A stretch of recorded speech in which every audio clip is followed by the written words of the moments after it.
Buena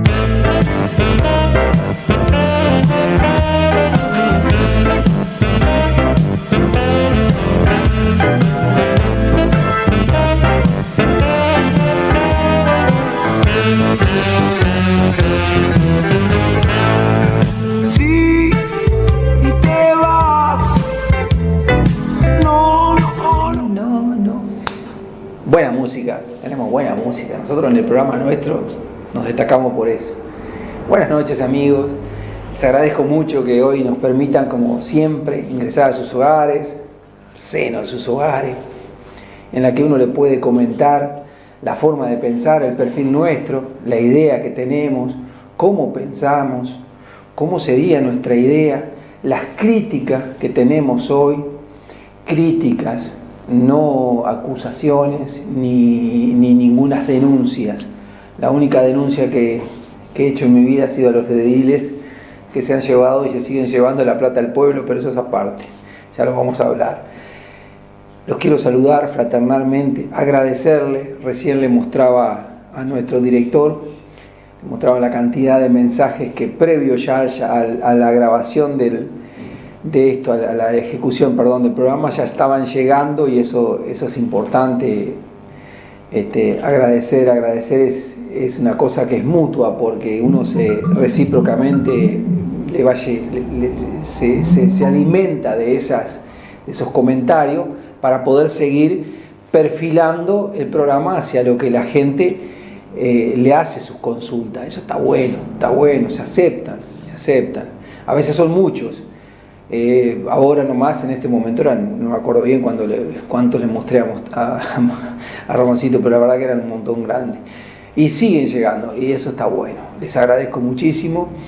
Y me gustaría, terminamos el programa anterior recordando nuestra Constitución, nuestra jura, que fue en el año 1830, el 18 de julio, en la cual ahí se hace nuestra primera Constitución, pero lamentablemente escuché dentro de muchos comentarios algunos que mezclan nuestra Constitución, nuestra generación legal de nuestro país, a lo que vendría a ser, o sea, los constituyentes que soberanamente eligen nuestro comienzo como Estado democrático, libre e independiente, con sus deberes, sus derechos, sus obligaciones y la división de tres poderes, y algunas que también no son del todo buenas, como por ejemplo mezclar que nos festejó la Constitución por tal o cual causa. Bueno, todo eso lo vamos a ir viendo en el programa.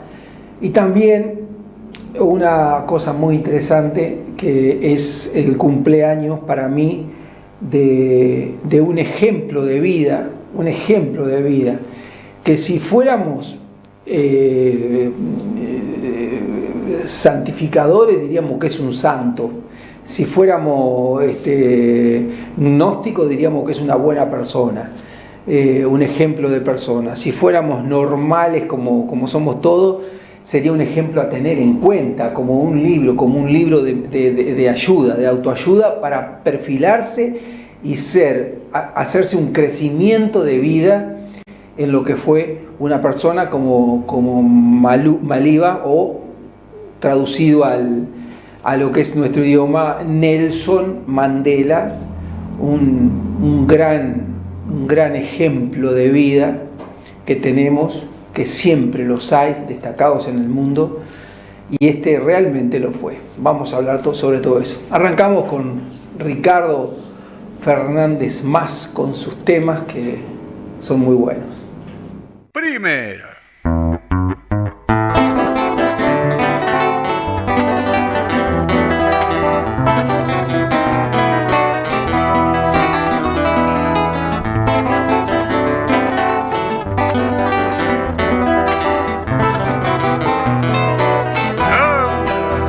Una huella está escrita en el firmamento, en recuerdo orientales del juramento. Canten huella paisanos que tuitos sepan, ahora hay leyes que rigen si alguien discrepa. En la plaza está el pueblo frente al cabildo. Todos los orientales juran lo mismo: respetar y regirnos por nuestras leyes, que en la patria no mandan rey ni virreyes. Una huella cantemos con emoción, nuestra patria ya tiene constitución. Segunda vuelta.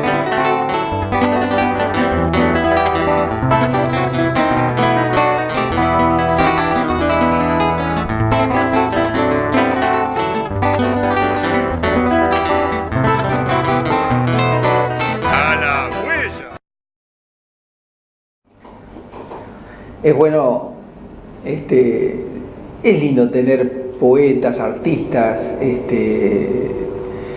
de este caso en la cultura musical.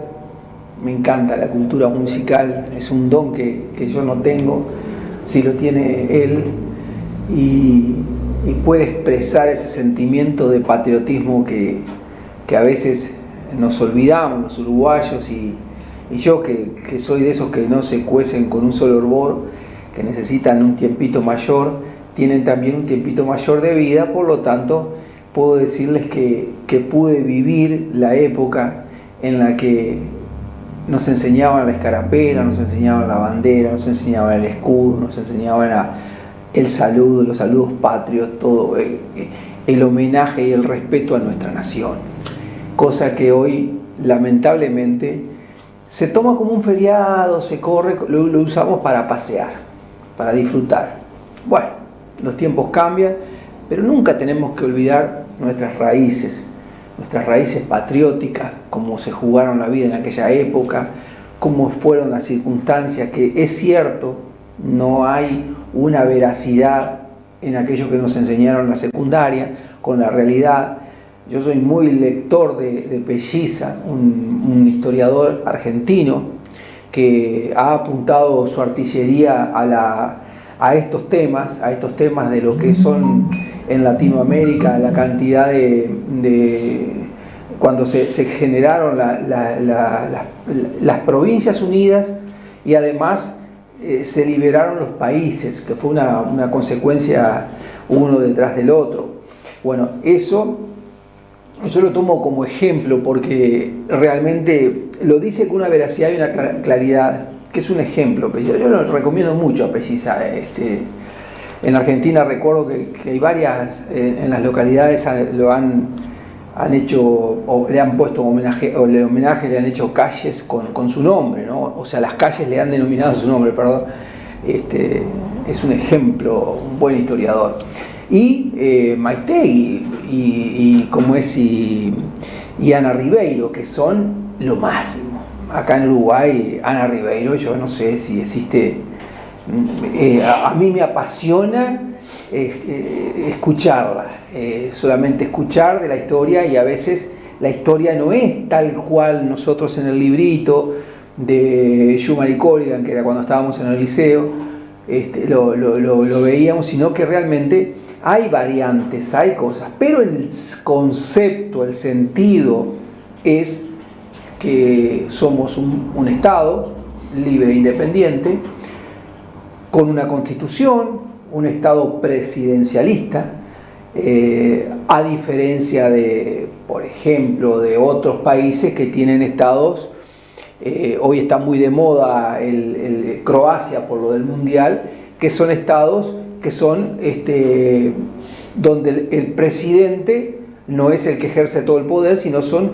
ministerios, el primer ministro, son parlamentaristas, son estados parlamentaristas.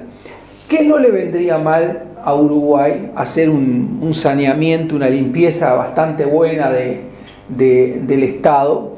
Y no diríamos que volver a eso de como es de un Estado parlamentarista, pero sí enfocar un poco en hacer una limpieza de tantos senadores y diputados. Ustedes recuerden aquella famosa idea del doctor Valle de sacar, de dejar solamente 9 senadores, 9 integrantes de las juntas departamentales, no ningún otro más, o sea 9, y después concejales, y el resto eran solamente 11 diputados y 9 senadores, que sería lo que por la proporción de país, demografía, gente, habitantes y político es lo correcto, hasta de más inclusive. No es necesario tener 129 entre diputados y senadores, 31 senadores y 99 legisladores de la Cámara Baja, no es necesario. Más la infraestructura que tenemos de tanta cantidad de empleados, porque desde el que sirve el café hasta una biblioteca, yo qué sé, una cosa única que tiene nadie hoy nadie va a esa biblioteca porque todo el mundo usa a San Google. No sé si lo han visto, a San Google, lo tienen en el teléfono, lo tienen en la computadora, tienen toda la información ahí a tiempo real, con videos y con todo. Entonces a veces tenemos que adecuarnos a nuestros tiempos. Esa es una solución que tenemos que buscar. Yo particularmente le sacaría los 400 millones de dólares que gastan en el quinquenio, o sea, los 15 millones de dólares que se le paga a cada uno de ellos en los 5 años, y lo volcaría en la enseñanza y en los jubilados. Lamentablemente es así. Cuando digo la enseñanza, va de la mano con la seguridad. Eso se lo puedo asegurar. Un país seguro es porque es un país culto. Un país inseguro es porque no es culto, como está pasando hoy en Uruguay. Están implantando la incultura, dándole droga a los muchachos, y ocurre lo que le pasó hoy a un soldado de la patria de 18 años, 20 años, que trabajaba, oficiaba de soldado, salario de 10.000 pesos, pobre soldado. Y un repartidor de pizza, un delivery, que como era 18 de julio, aprovechó a ir con la novia a repartir pizza. Entonces dice, bueno, bárbaro, me voy con la chica a repartir pizza, y le meten una bala por el solo hecho de sacarle el dinero del día. Entonces, de ahí viene eso que mucha gente dice, el 18 de julio no se debería festejar, se debería poner un luto porque mataron a esto, Entonces, no confundamos. Una cosa es 18 de julio, ocurrido en el año 1830, 28 para algunos, 25 para otros, 11 para otro, yo qué sé. Y lo que realmente nosotros conmemoramos. Una cosa es la conmemoración y otra cosa son los hechos actuales, que son consecuencia de. Bueno, muy bien. Ese es lo que después aparece en otra foto que tiene nuestro productor, que es un 18 de julio enmarcado en yo no festejo. Lo ponen en el Zócalo, le ponen yo no festejo. Y bueno, y esa es una posición muy personal. Uno festeja o no festeja. Mucha gente en el 18 de julio se va a pasear con su familia, lo festeja de esa manera. Otras personas hacen su acto patriótico y después salen a festejar. Eso es muy bueno porque pedagógicamente es bueno, porque se le enseña a los chicos que hay que dedicarle un minuto a lo que es la nación nuestra, que es nuestra vida, que es nuestras raíces. Es bueno eso, es bueno dedicarle un minuto a qué es. Ahora, esto que lo hizo un compañero, vamos a decir la verdad, lo hizo Jorge Azar, un compañero que a mí me dice que soy, no soy ni colorado ni blanco ni frente amplista, que soy directamente otra cosa, anarquista. Bueno, me denominó así. Y bueno, si él piensa que soy así, bueno, lo seré. Lo que yo le digo es que no se puede mezclar estas cosas con el pensamiento de uno. Si lo quiere expresar, para mí, yo discrepo totalmente. La patria, por un lado, y el pensamiento se hace de esta manera. el hecho de generar un anarquismo es esto mismo, es crear una idea confrontativa con todas las ideas establecidas y que cada uno piense lo que considera, lo piense como considera, pero que no pueda influir sobre la realidad. Hoy, el 18 mataron a 2 personas, diametralmente opuestas. Uno era un chico que ni se preocupaba, ni se le corría por la mente la política, quería hacerse un pesito, un delivery, y salió con su novia. Y el segundo, un soldado que hacía poquitos días había tenido familia su señora y había constituido su familia, y había comprado una moto, la estaba pagando, la segunda cuota de la moto. Es injusto que le hayan pegado un tiro para robarle la moto. Entonces esto es lo que yo le decía al inicio, que le decía, esto es educación.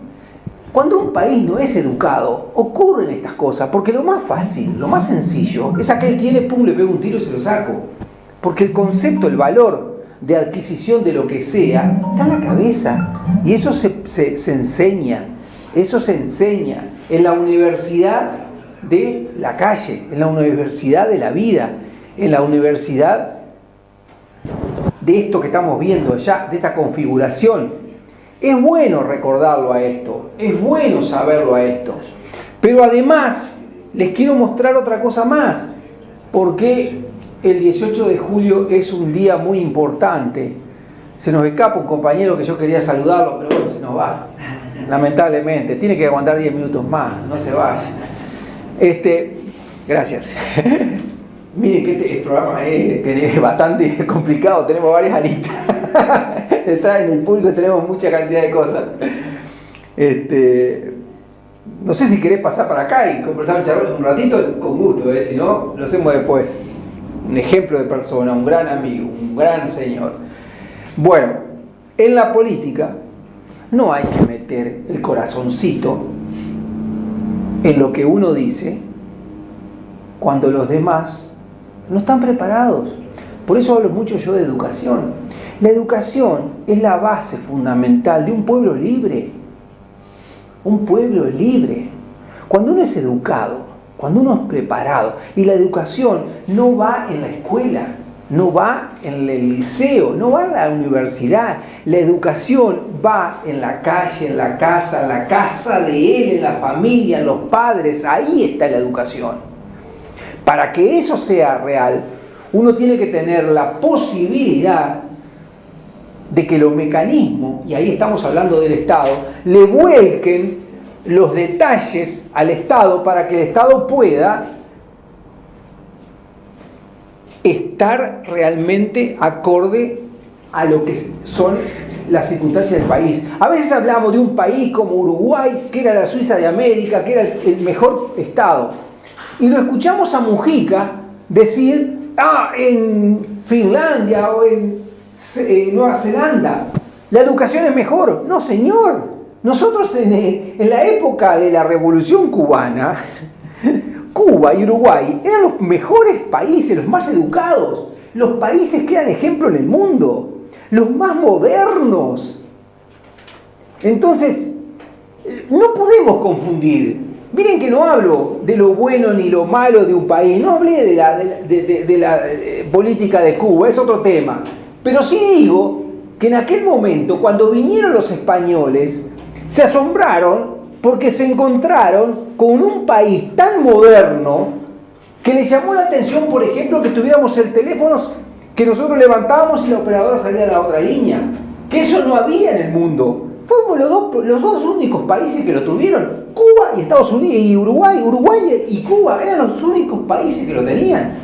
Teníamos el tren, que en América fueron los primeros lugares que hubo. Ni siquiera en los Estados Unidos había tren para la gente, como había en Cuba y en Uruguay. Los medios de transporte nuestros eran mejores. Por ahí arrancamos con la Suiza de América.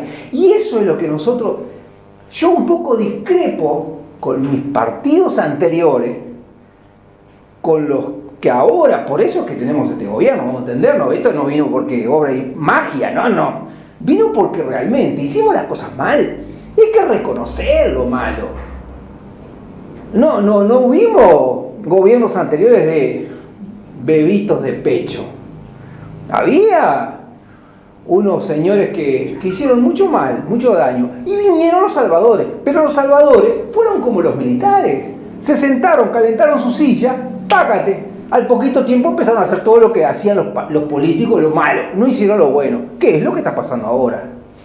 Por eso no confundamos la Constitución, el 18, con esto que estamos hablando.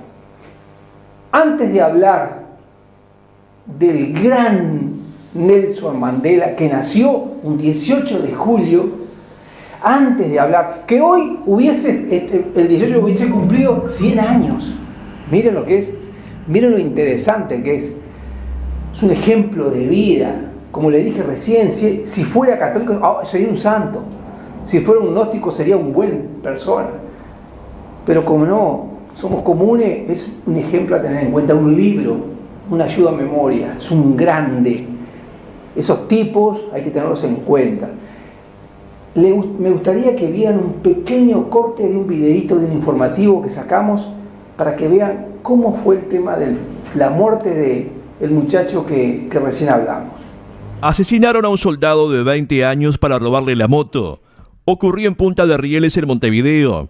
Tenía pareja y una hija de 1 año.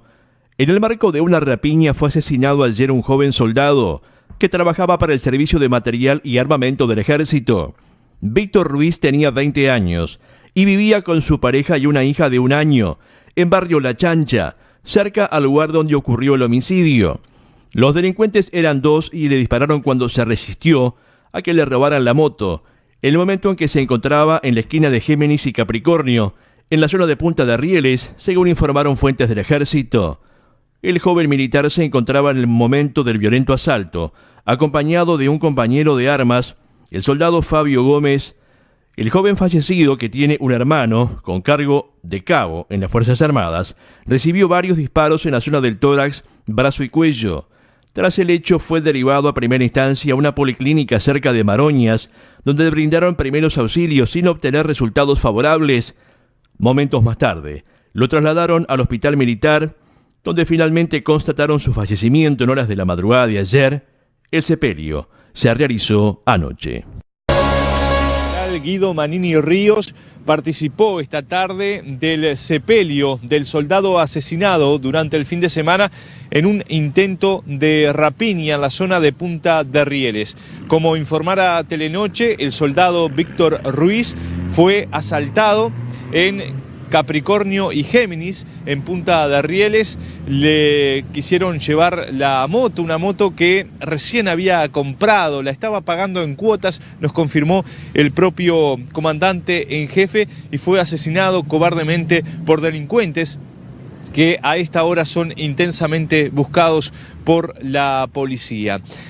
Varios coroneles del ejército participaron del sepelio llevado adelante en el cementerio del norte, en el panteón de las Fuerzas Armadas, donde compañeros también del arma donde él estaba cumpliendo funciones le dieron el último adiós. Pertenecía al Servicio de Material y Armamento. Este soldado, padre de una pequeña de tan solo 1 año.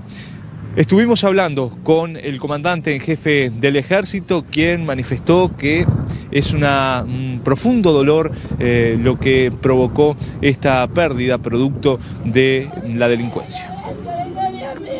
Realmente es una situación muy dolorosa en primer lugar para la familia del soldado fallecido y para todos los integrantes del Ejército Nacional.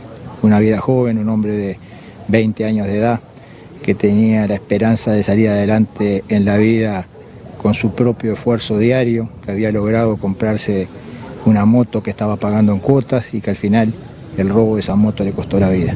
Es decir, para nosotros es una situación muy dolorosa, cerramos filas con sus compañeros, con su familia, y bueno, en estos casos hay que mirar hacia adelante y seguir la marcha que no nos espera. ¿Se dan cuenta lo triste que es dar este tipo de noticias? Lo triste que es que nuestros hermanos los estén matando. Los estén matando. Llevamos en lo que va del año casi 400 muertes y solamente de uniformados llevamos 127. Es un caos lo que está pasando hoy en Uruguay y lo quieren tapar con una famosa cambio de túnica para los chicos, una venta de humo por acá, otra venta de humo por allá. Quieren tapar con estupideces, con mentiras, como hace este gobierno mentiroso, en la que estamos con los jubilados diciéndole, le vamos a dar 288 pesos de aumento. 288 pesos de aumento. Cuando 288 pesos de aumento no le alcanzan para comprar un kilo de yerba. Entiéndase bien. Para los que ven en el extranjero, porque este programa se ve mucho en el extranjero por la cantidad de mensajes que nos llega, la yerba mate es la bebida de los uruguayos, es la bebida natural de los uruguayos. Sin el mate y sin el asado, sin la torta frita, la empanada, el dulce de leche, no somos uruguayos. Vamos a Ricardo Fernández Más, que nos tiene otro temita preparado de actualidad, para después entrar un poquito con lo de Mandela. Muchas gracias.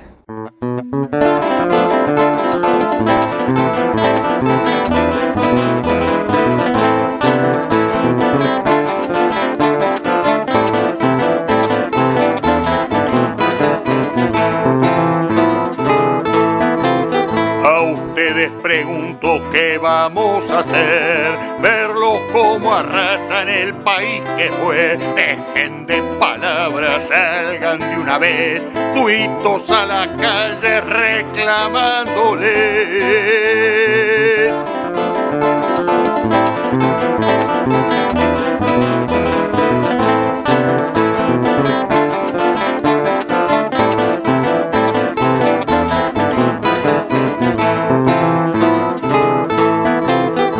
Es un atropello, un abuso cruel. Si no nos alzamos, nada queda en pie. Saque su bandera por la libertad.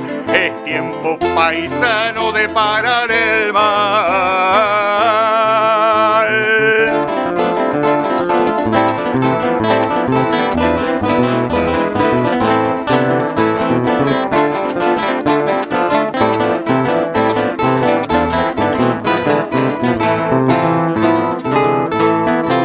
Hay que alzarse, cumpa, gritarles que la tierra es nuestra del que la sembró. Hay que resistir, nada de aflojar, de una vez por todas hacerse escuchar.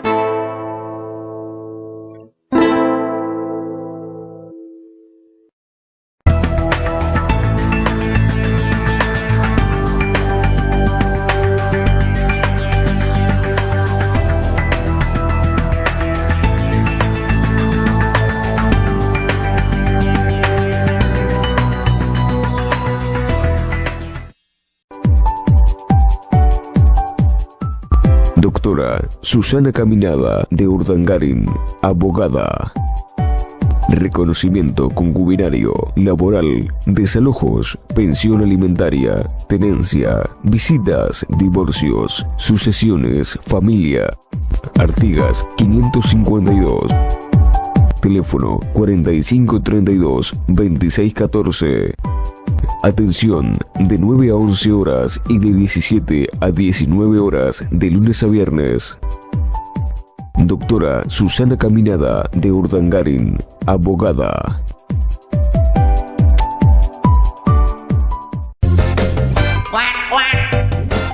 Salón de fiestas, infantiles y eventos, El Quincho. Alquiler de toro mecánico. Rivas 426, teléfono 4533-0898. Celular 098-777-971. 091-361-226. Salón de fiestas, infantiles y eventos, El Quincho. A la patita. menea. Consulta con tiempo, fecha sin compromiso. Se da una vueltecita, se agacha despacito, se levanta bien prontito y sigue así hasta que salga.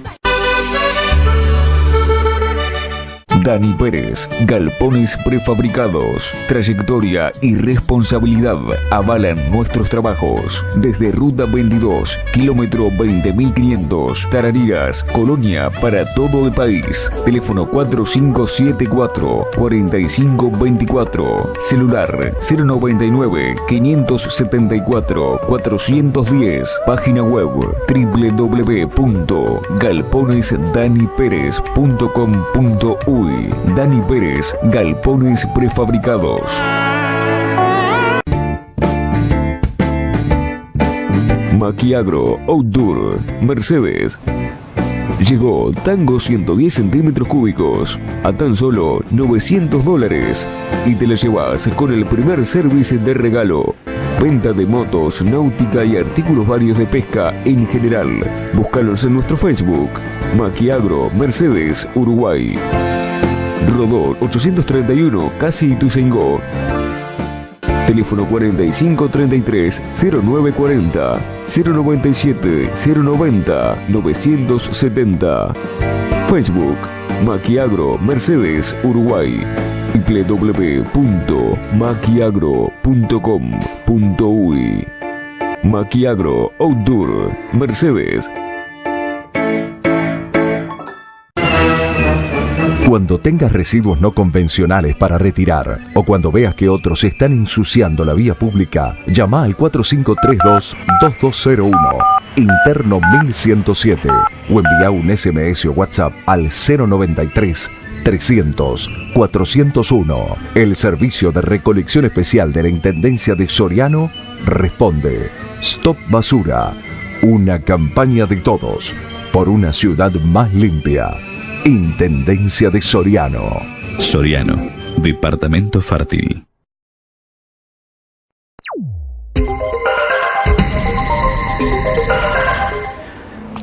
Es importante destacar lo que vamos a ver ahora, porque esto es algo que es contemporáneo. Y cuando las cosas son contemporáneas, no podemos evitar decir que nosotros no lo podemos hacer. O sea, es una excusa inválida el decir que no podemos aprender de otras personas.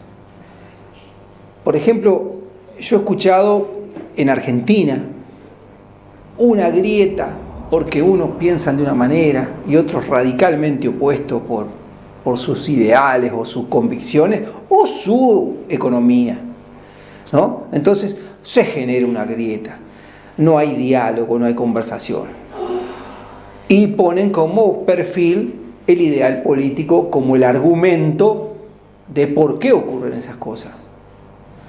Y saben que eso es educación, porque yo puedo ser blanco, puedo ser colorado, puedo ser frente amplista, puedo ser de la 326, de cualquier sector, o sea, los anarquistas, cualquiera.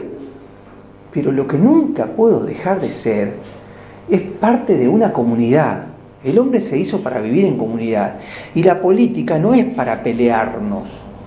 La política es para poder analizar puntos de vista y crecer para darle al país lo más viable posible una vida en comunidad. Esa es la idea. Ahora, si nosotros hacemos de lo nuestro, usamos nuestros cargos, nuestros contactos, para usufructo propio, es evidente que le estamos sacando a otro hermano. A otro le estamos sacando. Y esas son las cosas que tenemos que aprender. Acá vimos claramente cómo una persona por adquirir un poco de droga mató a una persona que trabajaba, en este caso en el cuartel, en la zona de armamento, en la plaza de armamento, y que no hacía ningún mal, no hacía ningún daño, nada. Era un hombre de familia, del trabajo a la casa, y de ahí fue a comprarse un motito, porque claro, tenía que ir y venir más rápido, ya era una familia, necesitaba movilidad. Miren lo que ocurrió. con 20 años muerto, dejó un niño sin padre, porque un falopero le dice dame la moto, no me la da, ¡pum! ¿Y la droga quién la trajo? La trajo Mujica, la aprobó Mujica. Entonces, yo no estoy en contra de Mujica el político, el Mujica el revolucionario, Mujica. No, estoy en contra con los que hacen las cosas mal, porque también están los que están para regular, que estamos hablando del Parlamento, y ustedes vieron que ocurrió algún cambio. No. Entonces, cuando las cosas están mal, uno ve mal y no lo denuncia, es cómplice. Por eso es que yo acá, cuando en Mercedes, en Soriano, vi que los ediles cobraban una partida fija de 8.760 kilómetros por mes, los 31 ediles, en equivalencia a combustible, yo dije, pero estos señores se están llevando la plata al pueblo, porque además de eso van y presentan la boleta, vamos a denunciarlo, no me queda otra. Está en camino la denuncia, por un lado la parte legal y por otro lado la parte ministerial, que es lo que está ocurriendo ahora. Entonces va a llegar, obviamente, porque la razón la tengo, la Constitución lo dice en su artículo 295, pero eso es lo que tenemos que hacer los uruguayos, defender nuestra Constitución, nuestros derechos y también cumplir con nuestros deberes. O sea, no dejarnos que a nosotros nos embromen, pero tampoco embromar a otro, porque si no, no podemos vivir en comunidad. Entonces, un país chico como Uruguay no puede tener gente que tire para el lado de ellos. Porque cuando tira para el lado de ellos, es como la frazada cuando es corta. Si yo tiro al otro, lo estoy destapando. Entonces es así de claro. Es muy sencillo. Traje un tema porque hay alguien que yo admiro de hace muchos años. Más de una persona admiro yo, soy admirador de la buena gente, ¿no? Por ejemplo, Luther King es para mí una personalidad.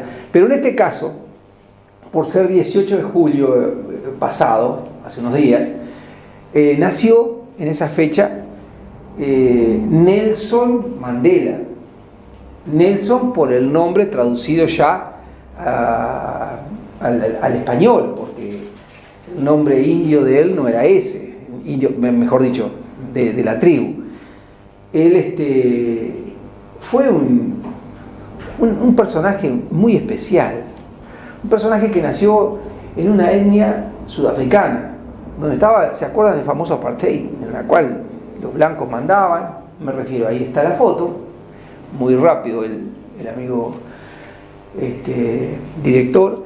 Ahora, ¿qué hizo este señor para poder tener ese cabello, ser un negro con cabello blanco, cuando un negro tiene el pelo blanco porque realmente es un hombre de edad? y la verdad que, si no, el negro es lo más puro que hay. Nosotros lo que tenemos que ver, lo que quiero expresar con esto, es que en este caso Mandela fue un tipo muy especial en su vida, porque cuando joven, él nació, ya digo, el 18 de julio, hace 100 años atrás, hoy cumpliría 100 años, o sea, cumplió la semana pasada 100 años, él comenzó a trabajar para lo que es el pueblo. Él no podía creer que hubiese una grieta, por eso traje de referencia las grietas que tenemos hoy en pleno siglo XXI, que me parece tan absurda, cuando tenemos un solo Dios, tenemos un solo sol, tenemos una sola tierra, vivimos de todo de lo mismo, no podemos estar separados, tenemos que estar unidos. Entonces, Nelson, ¿qué hizo? Él comenzó a estudiar como todo estudiante, y su inquietud, como todo estudiante, buscar los cambios, buscar el porqué de lo que está mal hecho, y en aquel momento los blancos tenían en ese lugar un espacio que no podía ser usado por los negros, y los negros solamente podían cruzar las mujeres para atender o el jardinero o la que era ama de casa o ama de llaves contrataba para la limpieza. Eso era, ahí está cuando su época de indio. Nelson Mandela era de una tribu, el Telán, no sé si lo nombré correctamente, en Johannesburgo, que fue después, como era hijo, vamos a decir, del jefe o del rey, porque allá se tomaba de esa manera. Disculpen que suena mucho el teléfono, pero no lo contesto, los mensajes. Entonces él se dedica a estudiar. Para poder estudiar, entre esas cosas que hay de que no podés llamarte Madiba, sino que era como lo nombraban a él, el nombre que le daban, porque era un nombre real de él, ¿no? Entonces tuvieron que traducirlo para poder ingresar en la facultad de Derecho, que él hizo abogacía, se recibió de abogado, y bueno, ahí pasó a llamarse Nelson, casado, ahí está su señora, que lo acompañó siempre, aún en los problemas más grandes que tuvo, hasta en los periodos más difíciles de revolución, en la que venían los blancos y arrasaban con todos los negros que había que estaban en contra o se levantaban en revolución, que la revolución era absurda, porque era simplemente ocupar un espacio que no podía ser el espacio exclusivo para el blanco, que tanto el espacio del negro como el espacio del blanco eran espacios que había regalado Dios a la tierra, como decían ellos. ¿Por qué tenían que usarlo solamente esto los blancos y esto los negros? No, eran para todos por igual. Y en eso luchó Nelson Mandela. Entró a trabajar en un grupo de abogados, comenzó a tener su familia, de ahí sus hijos, ¿no es cierto? Y con su ideal de aquella época, ustedes se acuerdan, también estamos hablando de que había una revolución en todos los países del mundo, en la cual, esa revolución con la mano arriba era muy de Lenin, del comunismo, del marxismo, que era la confrontación que había con los gobiernos establecidos que sometían a los pueblos a los derechos que ellos consideraban, y que fue una época horrible que vivió nuestro planeta, porque ocurrió en todas partes del mundo lo mismo. Y él defendió su parte, lo defendió y entró a trabajar, como digo, en un grupo, en un buffet, a trabajar en Johannesburgo, y un día, en forma secreta, trabajaba en reuniones armando el aparato comunista digo, el aparato revolucionario, que después se le denominó comunista, porque todo lo que era revolucionario era comunista. ¿Por qué? Porque tenían los ideales de Karl Marx, de Zenit, de todos los que eran quienes guiaban con sus ideales comunistas las revoluciones. Pero él lo tomaba como lo contrario a lo que estaba ocurriendo, pero en su aporte. Bueno, ocurrió. Se dedica en la parte oculta a querer unir blancos y negros, cosa que era imposible. Era imposible trabajar en la parte, era imposible. Entonces, un día decretan la cárcel de Mandela. Y fue a la cárcel, humildemente fue a la cárcel. Y me acuerdo que en esa época la familia, la señora, todo, era una isla, horrible, espantoso, en que solamente tenía el lugar donde estaba preso, su cuerpo era mayor al ancho de la cárcel. Entonces tenía que o dormir en posición fetal o dormir con la cabeza torcida. Por eso van a ver que en la foto que tengo ahí de la cárcel de él, que hoy se guarda como monumento histórico, porque es patrimonio del mundo entero, la cárcel esa pasó a ser, está tal cual, con cosas nuevas, ¿no? con una tela nueva o un banquito pintado, pero en sí eso era lo que había. Entonces él, para dormir, tenía que dormir doblado, porque no cabía. 27 años estuvo durmiendo así, viviendo así, comiendo así, 27 años de su vida preso en eso. Entonces a veces hablamos, yo qué sé, derechos humanos y todo lo demás, todas estas cosas. Vemos, por ejemplo, cantidad de gente reclamando que pasa esto, que se olvidaron de nosotros, lo que nos hicieron. Y él lo que hizo fue justamente, si ustedes ven, lo primero que hizo cuando logró que la fuerza de lo que es el cambio por la educación propia, lograran solucionar el tema y escarcelarlo, no fue a pelearse con quien los metieron preso. Esa fue la cárcel de Mandela. Esa fue la cárcel de Mandela. No tenía cómo dormir. Increíble, ¿no? Increíble. Y esa ventanita que ven ahí, esa ventanita da para el patio, no da para la parte del agua, por lo menos para ver el mar. No, da para el patio. O sea que realmente inhumano, totalmente inhumano. 27 años, 27 años. 27 años, lo tenemos ahí, a Nelson Mandela. Entonces, mucha gente no sabe que él tuvo que dormir 27 años arrollado por esto. Sabe que adquirió la tuberculosis ahí.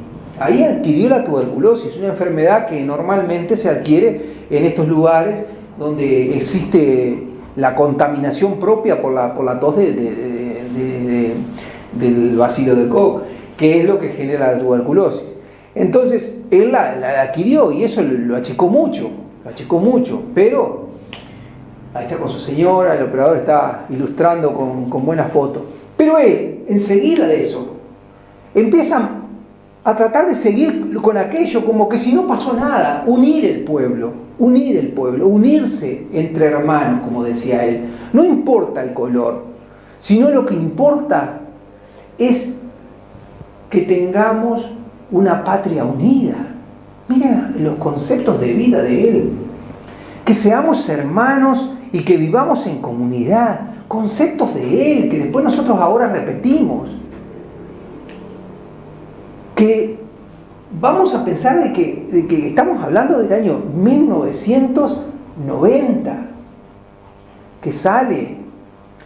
Entonces enseguida de eso, él sigue con su revolución y logra unir de forma totalmente sana, sin ir a las armas, como acá ocurría. Veo que Mujica y la Topolanqui salieron y mataban y decían todo lo verde hay que matarlo porque eso es corrupción. Él no, él dijo no, bueno, ellos tienen su forma de pensar, nosotros tenemos la nuestra, nosotros vamos con la verdad, ellos van con las armas, nosotros vamos a explicar que la verdad es la unión y que con la unión nosotros lo que queremos es que el negro y el blanco vivan en comunidad. Era lo más fácil para todos. Nosotros no estamos acostumbrados a eso. Eso para nosotros sería, no sé, de otro planeta. Bueno, ahí sí ocurre. Bueno, ¿qué pasa? Ocurrió que fue electo el primer negro presidente. El primer negro electo presidente. Y él mismo decía, es un orgullo poderlos representar, que con mi figura logré la unión que tantos años pensé durante la cárcel. O sea, él siempre siguió pensando en la unión de las personas, o sea, la unión del ser humano como tal. Y no pensó en la revancha, no pensó en voy a matar a este porque piensa diferente, ¿no? Traje esto porque es digno de ver, es digno de estudiarlo a Mandela, es digno de verlo. ¿Con quién se reunió enseguida que salió de la cárcel para poder ayudar y que lo acompañara? Fue con Bill Clinton, que mucha gente dice, Bill Clinton, el capitalismo. No era para él el capitalismo un problema. El problema para él eran los seres humanos, las personas. Él siempre decía, de lo malo hay que buscar lo bueno, y de lo bueno hay que buscar lo malo para no hacerlo, para no aprender lo malo, para aprenderlo y no hacerlo. Entonces se reunió con Bill Clinton, tuvieron una afinidad. Él lo veía a Clinton como un ejemplo por cómo él trataba, acuérdense del democrático, ¿no? del demócrata de Estados Unidos, él trataba en ese momento la unión de lo que vendría a ser la parte de los... se me corre el tiempo, me entusiasmo con lo de Mandela. Lo voy a sintetizar más rápido. Mandela no le importaba reunirse con lo que odiaban los comunistas, que eran el imperialismo que le llaman, que son a Estados Unidos. No, se reunió con Clinton, se reunió con George W. Bush muchas veces, pero muchísimas veces. George W. Bush lo trataba como hermano, se querían muchísimo. La gobernadora de Australia, allá acuérdense que son gobernaciones, la gobernadora de Australia, el gobierno de Australia es una gobernación, ella se reunió enseguida con Mandela. Fue lo primero que hizo, porque lo tomaron como ejemplo de vida en el mundo. Recibió enseguida todos los premios que se daban, el premio Príncipe de Asturias, los premios del marxismo, obviamente, los premios, el Nobel de la Paz compartido en el 93. O sea, excelente tipo, un ejemplo a seguir. A diferencia de lo que hoy está pasando en el mundo. Yo ahora quiero que vean un videíto de lo que defienden nuestros políticos, como hoy lo están haciendo en lo que es en Cuba. Están los políticos unidos, los políticos de izquierda, tratando de descifrar de cómo van a poder aclarar la matanza que están haciendo en Nicaragua, de gente que no tiene nada que ver, de gente de pueblo, la matanza que están haciendo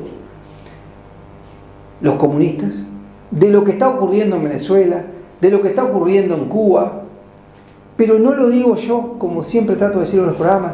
Ustedes véanlo en el video y después díganme si realmente esa gente es digna de no tener un apoyo de toda la humanidad, sacarlos de donde están, porque hablan de que en Cuba existe la mayor cultura, que en Cuba no hay pobreza, que en Cuba es lo máximo. Miren lo que pasa en Cuba. Esto es de hoy.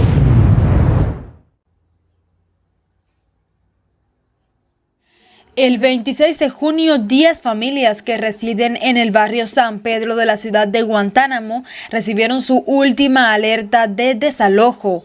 Las autoridades les dieron plazo hasta el día 30 de junio para abandonar sus viviendas. Tengan un poco de humanidad y que entiendan que yo no tengo más por dónde ir y esto es lo único que me queda. Y lo hice a esfuerzo propio como pude y ya no tengo más nada. Que por favor que miraran las situaciones que tenemos. Y que si no ellos no nos pueden ayudar, entonces que nos dejen tranquilos. Aquí va a haber que matarnos aquí, porque yo sí no voy a salir así por eso. Debido a la precaria situación con la vivienda, se forma el barrio San Pedro con casas tan viejas como de 100 años. Existen de 500 a 600 viviendas y cerca de 2.000 habitantes que residen allí ilegalmente. Mi mamá se murió y entonces yo voy a agregar con mi hermana. Y mi hermana tuvo un hijo y ya yo no le cabía hacer mi barato y tuve que buscar dónde meterme. Con mi abuela vivían 9 personas en la vivienda, mucha gente, y mi esposa salió embarazada, no teníamos dónde estar. Las autoridades no consideran este acto como desalojo porque los ciudadanos no poseen las propiedades legalizadas de sus viviendas, pero ya es conocido que tienen planes de construir casas a militares en el lugar, según refieren algunos vecinos. Ellos dicen que quieren este frente para hacer casa para los militares. Porque dice que estamos aquí en legal, que no sé qué, si aquí lo que más hay es casas ilegales. El pueblo de Guantánamo completo tiene más casas ilegales que la legal. He ido al gobierno, he ido al partido, he ido a la Federación de Mujeres, he ido a casos sociales. No me dieron solución por el Estado, no me dieron solución. ¿De dónde vamos a ir? Si toda la misma gente aquí, ¿dónde uno va a ir a quejarse? Estas familias mantendrán sus posturas de no abandonar sus casas que con mucho esfuerzo han construido. Otros refieren que ya han presenciado la demolición de viviendas y aunque aún no los han desalojado, temen que llegue ese día en que su propio gobierno los deje en las calles. En Palmira la gente construyeron ilegal y aquello fue un desastroso, aquello fue la policía, yo creo que completa de Guantánamo estaba metida allí. Llevo como 5 días que estoy muy mal de los nervios, muy mal. No te lo voy a negar, pero bueno. Ni para casa hermana, ni para casa hija, ni para casa nadie, porque imagínate. Cuando eso lo manden por igual, ya van a saber lo de caro que están haciendo en este país cubano. Fue un reporte de Alianis Astray Cedeño para Cubanet. Se dan cuenta que es tan fácil hoy en día una mentira como la que están haciendo de llevarlo a Sendik, llevarlo a Maduro, al presidente que hoy le entregamos la llave de la ciudad de Montevideo, al presidente de Nicaragua, que es Ortega, que se está robando todo, está matando todo, que vive de la droga, no sé, estamos todos locos. Bueno, muy bien, Uruguay está en decadencia total con este gobierno, lamentablemente tengo que decirlo, es una decadencia total, los valores humanos se han perdido. La gente no le importa. Miren, eso que está pasando ahí en Cuba lo están trasladando acá. Usted va a ver en Casabó las máquinas rompiendo las casas. ¿Por qué hay que romper las casas? Porque son nidos de chorros. Los otros días balearon una ambulancia porque tenía los colores de un patrullero, y en vez de agarrar y buscar a los chorros, están preocupados para cambiar los colores de las ambulancias porque los chorros la identifican como los patrulleros. En vez de buscar los chorros, estamos todos locos. En vez de solucionar ese tipo de problemas, estamos buscando el fin del problema, queriendo tapar con una curita lo que es un cáncer tremendo. Educación, cultura. Los uruguayos somos poquitos. Lo único que no tenemos que permitir que estén estos tránsfugas, estos malandros, esta mala gente que cobra 400 millones de dólares en quinquenio para mantener un poder legislativo que no sirve para nada. Lo ven en las calles, lo ven lo que está, y tenemos escuelas con problemas, tenemos problemas de salud, los viejitos están con una jubilación miserable. El militar como el que vieron ustedes, joven, se jubila y tiene que salir urgente a buscar un trabajo porque no le da para comer, y la señora está muy linda, Constanza Moreira, es maravillosamente linda, una estrella del firmamento, esa que quiere destruir el aparato militar porque dice que cobran mucho, ¿sabe qué? Cobran ellos mucho. Ellos cobran 400.000 pesos por mes, un militar cobra 10.000. Entonces, ella no hace una hora extra, cierra el teléfono, todo. Los militares están las 24 horas durante todo el periodo de su vida en la militancia. Estamos totalmente mal. Lo mismo que con la policía. ¿Quién va a cuidarnos? Ejemplo, lo único que le pido, un razonamiento. No seamos tan ignorantes como para pelearnos por política. No seamos ignorantes, simplemente intercambiemos ideas, seamos cultos y tratemos de que la cultura vaya a todos los lugares. Con eso vamos a lograr un país decente, como lo era antes, como nuestros padres que hicieron. Los dejo hasta el próximo programa, que nos vamos a estar viendo con temas muy parecidos, estos temas más profundizados, porque se nos fue el tiempo. Muchas gracias y nos vemos en poquitos días.